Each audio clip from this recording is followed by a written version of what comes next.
How you doing, YouTube? Matt, Massive Beer Reviews, back with yet another review.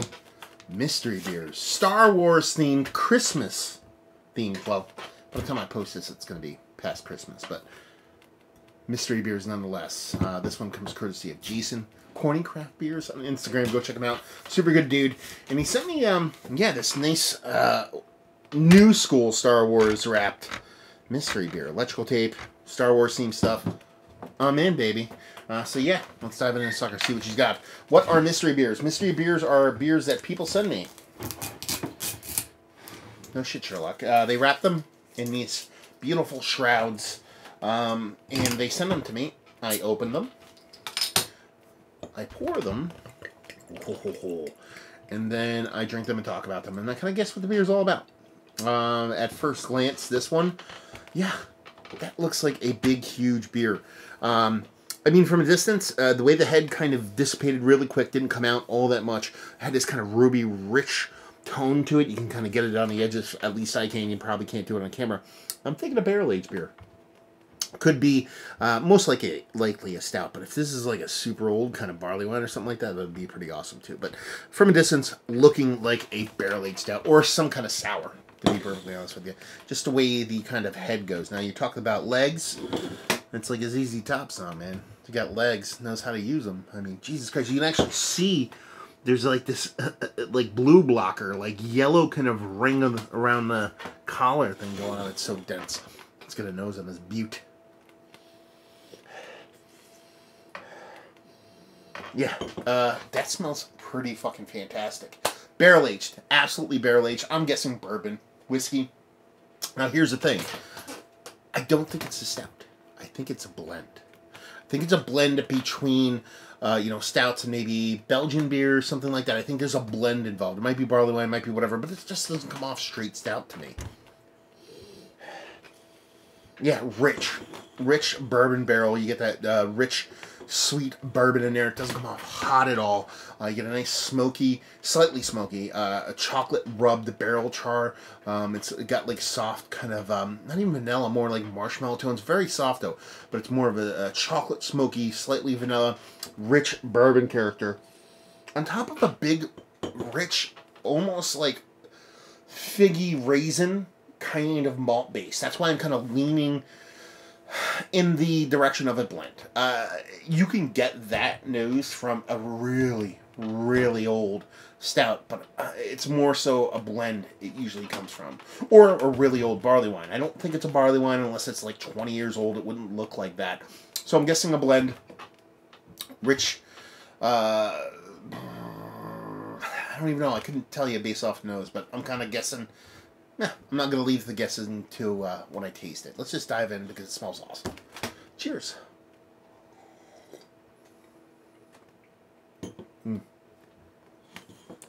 Yeah. It's fucking fantastic. There's a little bit of metal, nickel, metallic astringency to it.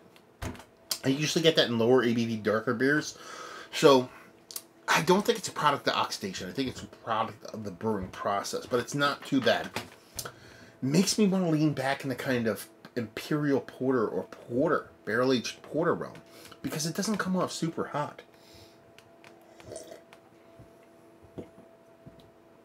Yeah, I'm getting that rich bourbon character, soft vanilla, a little bit of kind of prickly heat in the back end from the bourbon, not from the beer.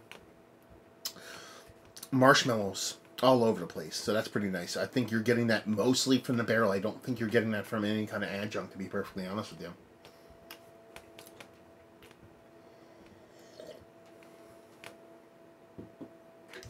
Yeah. So yeah, bourbon, a little bit charry barrel, that rubbed chocolate variety, big heaps of marshmallow. I believe is coming strictly from the barrel. I don't think it's coming from an addition. And a rich malt base that comes off a little bit thin, and it comes off a little bit metallic. I think there is some time on this. I don't think all that negative, because it's negative, but it's not overtly negative to where it's kind of off-putting on the beer. I think there's some time on it, but I also think it's a lower ABV beer. My guns want to stick to the blend. But at the same time, with that metallic taste that's strictly a semi-lower ABV porter thing that I get, or low ABV stout. More times than not, it's a porter. But with how rich the beer is and how decadent it is, it just can't be low ABV. So I'm going to go with a blend, a stout, a multi-beer blend, maybe even multiple stouts being blended. But, you know, ABV...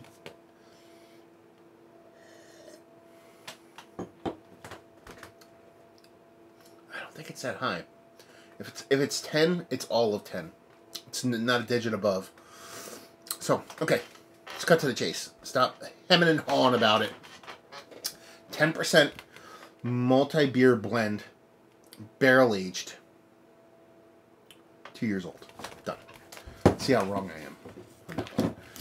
I like this. I have no idea. I could be totally wrong on this. So, I'm kind of excited to dive into this one. He put these little pull tabs on it. God damn it. Jason, look at this. It makes everything so much easier to get off. Look at that. God damn. You put... What the hell are you doing here, buddy? You put a bunch of electrical tape up top. I'm going to hurt myself here. What do we got going on here? Get stuck to. I feel like I'm in Christmas vacation right now. I'm pulling the pages off the magazine while I'm in bed. Shit gets stuck to me. Come on, baby. Yeah, what is that? Oh, there's one more. Let's see. I feel like that's... Okay, there we go. We should be good to go now. Definitely good to go. What do we got? How close am I here? After Midnight, Tampa Brew Works. 13%. So they hide the alcohol well. We have here some like the best ideas after midnight. Ideas like aging stout in 4 Roses barrels. That's it. Barrel-aged stout. That's it. Done and done. See, I thought it was a blend. Totally thought it was a blend. Yeah, so it's basically their stout aged in 4 Roses barrels. Overthought that one a little bit, but I definitely, you know, it just kind of had something else going for it.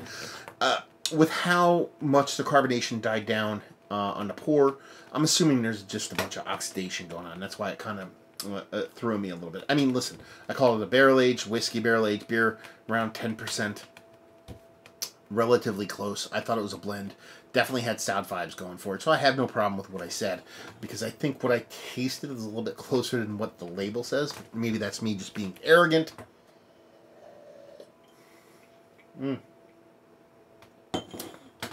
It's nice. The metallic astringency aside, it's nice. It's well done. The barrel shows up really well, and a beer that's still there. It's just not all barrel. And that marshmallow component is always welcome. Like I said, I kind of said from the get, that's all barrel. You're getting that sweet vanilla marshmallowy goodness from, and that was the case. And just to get that out of a beer in itself is just a fantastic thing. So, fun beer. Surprised it's 13%. Surprised it wasn't a blend. But fun nonetheless. I'd really like to try this fresh. And also a different bottle to see how it aged. Or, you know, kind of like a wax top bottle. Something that kind of curbed oxidation. Because I feel like air definitely did this beer. I don't want to say did it dirty. But it definitely, the beer's different than what it originally was. Now, it's a barrel-aged beer. You know, barrel-aged beers aren't long-haul ageable beers. I actually didn't even look for a date on here. I don't think... Yeah, I don't think there's a date on this at all. Curious. Curious as to if this is fresh. I'm guessing actually now more than anything else, this is fresh. Because I think it's just aggressive, quick carbonation as opposed to long-term, ageable carbonation. I think that's why the beer ended up the way it was, is that it's not that the cap was letting in a little bit, letting out a little bit of oxygen. I think it was a little bit, the seal wasn't as great. But yeah, anyway, let's talk about it. Isn't one of the better barrel-aged stouts that I've had in Italy? No.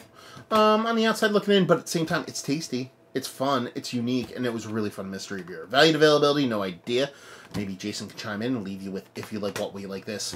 If you like, I don't know, old-aged beers? I don't know. It's a weird one. Because I think if you like barrel-aged stouts, if you live in Florida, they're king shit of fuck mountain when it comes to big, huge barreled stouts at the moment. So I feel like you'll find much better stouts in Florida than this, but I really want to try it. fresh, or I want to try it on draft. I want to try it in its, what I believe is its original form. I feel like it's a bit outside of that, so I would pick it up, depending on the price. I mean, if this is 15 or 20 bucks, less than 20 bucks, that's awesome. If it's more, I don't know.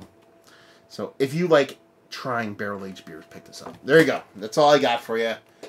Another mystery beer in the books. Hopefully you guys enjoyed it. Down there if you want to talk about it. Massive Beers if you want to check me out doing the social media stuff. Beer Massive if you want to check me out doing the whole podcasting thing. And hopefully you guys enjoyed the review. Hopefully enjoying a nice little mystery beer right now. And hopefully you see you next time. Cheers.